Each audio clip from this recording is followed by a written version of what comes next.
Thank you very much, Chairman. Hello, everybody. Nice to be here today.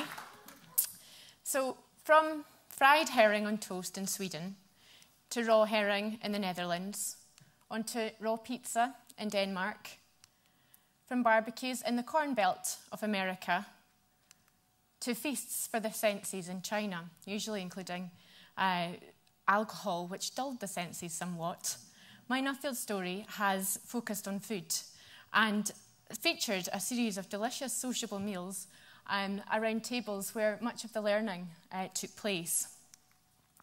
When I got the Nuffield Scholarship and the role at Soil Association within 2 days of each other last January, I really didn't know what I'd let myself in for. But I've really enjoyed wearing both hats, and I think actually they've complemented each other really well. I've had a great year. I've met a lot of lovely people from the UK, a lot of lovely people from all around the world, interested in a lot of the things that I am. I still keep in touch with them by Skype, by email, and I hope that helps them in their jobs as much as it helps me with mine. So I've spent a lot of my career looking at how producers, from fishermen to farmers, and businesses all through the supply chain are adapting to these big environmental and social challenges that are facing us locally and globally. Food can keep you healthy, or it can make you sick. Too much of the wrong kind, or not enough, are recipes for disaster. We've got 1 billion hungry people around the world, and closer to home in Glasgow, we've got 25% of the population obese and 50% overweight. Food production, consumption and distribution accounts for 1/3 of our human-induced global climate change.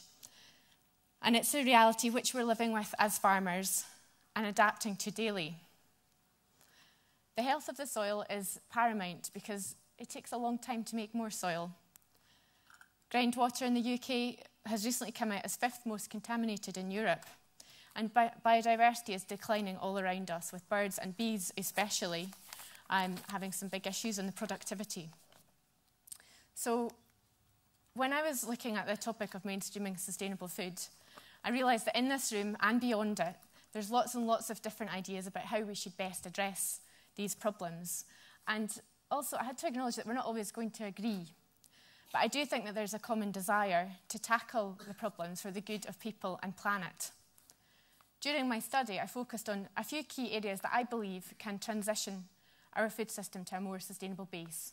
So I looked at how can you make food policies more effective, using certification to build markets for local and sustainable food. And I was looking for examples of businesses, of government initiatives and policies, of social enterprises which are helping to scale up access to markets for farmers and growers and scale up access to sustainable food for shoppers. Just a detour to look at the holiday snaps. I think, for me, Nuffield offers a real opportunity to challenge assumptions that you might have and explore why you think things. So when I went to Illinois, I went in the cab of this combine, which was combining some GM corn with the 81-year-old combine driver, who was just absolutely delighted with the yield that he was getting. And also absolutely delighted with this huge combine that he barely needed to touch the wheel and it would drive. So it was actually a lot of fun talking to him about his opinions and his thoughts.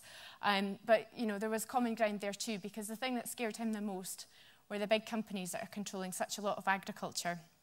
For him, they control everything except for the risky bit, which is the growing itself. And China, Kirsten's talked a little bit about China. We were there together. The scale of it was just phenomenal. I mean, these polytunnels went on for, you know, we drove for like 20 minutes, and on both sides of the road, these polytunnels were there. So, you know, the scale of that was just immense. And from that to the heritage tomatoes I saw in the green markets of New York. I'd love to talk to you about all of those things, but I don't have time. I'm going to concentrate on 2 areas of my study, Canada and Denmark. So firstly, I went to Toronto. Toronto is famous for its Food Policy Council, which has been running for 20 years. It's a multi-stakeholder group which includes representatives from local government in the city. 2 councillors sit on the group, along with people from the planning departments, from environment, from health. Big businesses there. Aramark sits there. there's three spaces for farmers to be involved in food policy planning for the city, and all sorts of NGOs interested in health, environment, social change. I think it's an amazing thing. This group focuses on food security for the city. It looks at fairness in the supply chain, health issues. It looks at opportunities in the local economy. Food is centre of the agenda, and the group itself consults widely across the city to bring in lots of people into the prioritising about what's important, what needs to be tackled.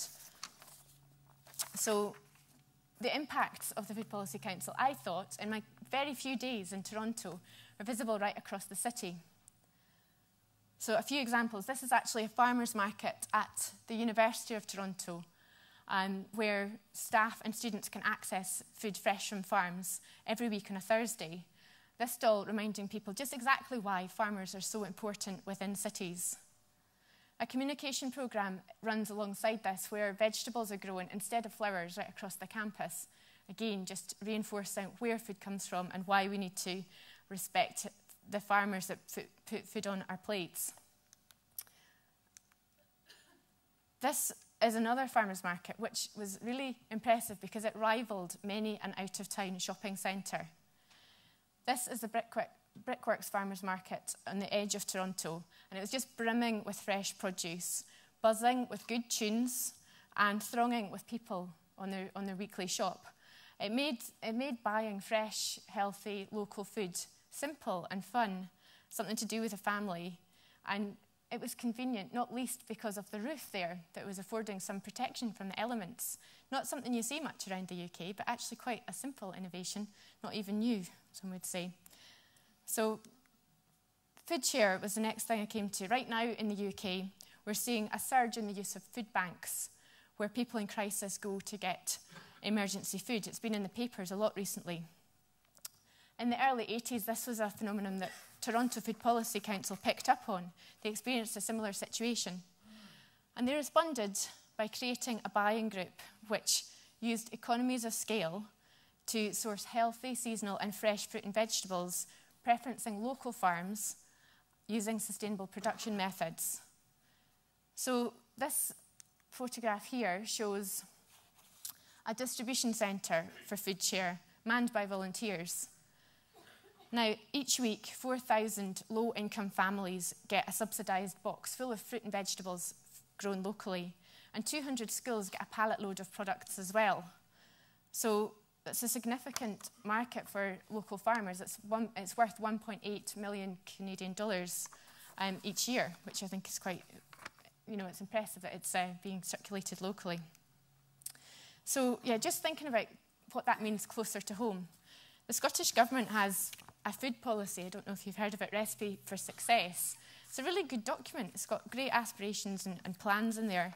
And I think when I was out there in Toronto, the thing that we were missing in Scotland was this kind of overarching group of people from different backgrounds, not just farmers, not just big business, not just people interested in making money. It's everybody should be involved in setting the priorities and making sure that they're refreshed and worked on. So that was one of my Nuffield recommendations. And I don't think it was just because of my Nuffield recommendation, but in October, the Scottish Government have actually put out a food forum to be developed in the next little while. There have been other people calling from it, and they have been faffing about it for a while. But yeah, I'm really glad to see that that's something that's coming to fruition. But it's not just at kind of national level we need this thought around food policy. I think also closer to home. We've had a great summer, weather aside, a golden summer of jubilations and Olympics. And when all eyes turned to London, we had a bit of a post-session depression, I think, at the end of the Olympics. And so on the horizon, we have sparkling the Commonwealth Games. It's fabulous for Glasgow, who will host it in 2014, and legacy planning is already underway. For me, a good legacy would be to help change the one of unhealthy food culture. I don't know if any of you are familiar with a Glasgow salad being a portion of chips. It's not something to be proud of, that kind of food culture. We should have a good food culture for the city, and this is an opportunity, I think, for farmers to get involved with that. We need farmers to be part of the movement, to talk about the business of growing food, to connect eaters with their food chain, and to look for opportunities to get healthy and sustainable food into cities. In New York, farmers supplying fruit and vegetables are actually treated like rock stars. It's a completely different ethic around how farmers are perceived in the city. So I think we've got a bit of image building to do here. So moving on to my second kind of strand, certification.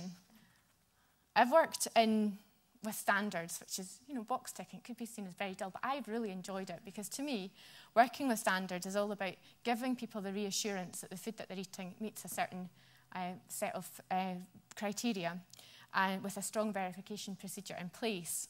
So it's reassurance for shoppers, but also it's opportunity for businesses, and that's the bit that's always floated my boat, I have to say. There's tangible benefits for businesses that get behind standards. And one thing I worry about a little bit is that the word local is being a little misused in places. The food buying public in the UK, I think, maybe already align local with sustainable, and it isn't always the case, although often it can be really a great thing. It's actually nothing more than a subjective geography. Local to who? How local do you need to be? So I was looking for other options to help define the word. And again in Toronto, I came across Local Food Plus, which is a certification programme putting some substance into the word local. It's a light touch audit, so it uses organic auditors, but you only get an audit once every 3 years, so it's a lot cheaper. And it does check all of these things, input of chemicals and fertilizer. Not everything, it's not like organic. You are allowed to use some artificial fertilizer, but you just have to be minimising things. And there's some chemicals which are red listed, some are orange, and some are green, good to go. But yeah, it also goes beyond that. It looks at safe and fair working conditions. It really defines what people think they're buying anyway, I think, in the UK. And I thought perhaps the organic farmers out there would be a little worried about this, but threatened by a kind of lighter touch certification. But actually, it seems they see it as another string to their bow. It's something else that they can use in their marketing. And as they're exempt from much of the audit, it doesn't take too much time for them to get involved. It's also a clear route to market. University of Toronto, again, had pledged to source 25% of all of their food from certified local sources. And that's allowed the whole movement to grow. So it's not just an Ontario-based system now, it's moved to other parts of Canada too. So moving on to Denmark. I went there because Denmark's about the same size as Scotland, 5.5 million people. Could you just move a little bit quicker, Laura? You've just run out of time. Oh, have I? I've only got to the good bit. Okay, well, Denmark is... I went there because they really are focusing on sustainability. They've realised the importance of healthy water supply because of water contamination. So they're really trying to push for the organic market to grow there. And they've done that by setting clear aspirational targets. And the government have got behind that, not just with setting targets, but also with putting funding to encourage caterers through a certification scheme called Organic Cuisine, which has really helped them with the marketing side as well. I was going to go on to talk to you about the fact that they've done it already in Copenhagen, with 75% of the public sector food served on the plate being organic across 60,000 meals. So they've done a really good job with that through a clever system of support. So anyway, just finally, I wanted to round up with this photograph, another one from Denmark. This was taken at a farm just north of Copenhagen. Thomas Hartung owns the biggest box scheme in Europe, 40,000 organic boxes going out every week. And here he is talking to 40 MPs from agri-select committees across Europe who had all gathered as a swan song of the Danish EU presidency. And Thomas was there kind of talking about his view of the world and setting them up for a good day of discussions, I think, about another policy looking at mainstreaming sustainable food, CAP reform. So anyway, sorry I had to rush through that little bit. I'll just end on the Oscar moment with the thank yous. It's really been such a privilege to have travelled the world as a Nuffield scholar, and it's been such an amazing experience for me personally. I've met such a wonderful group of people everywhere, and I couldn't have done it without the support of my friends, my family, and Willie Mitchell, who's there in the audience today. Thank you for coming all this way. And yeah, it's just been wonderful. Thanks to John Stones and Anne as well for such a lot of help with the report. And last of all, a big thank you to RAS. It's been a great opportunity. Thank you. Thank you, Laura.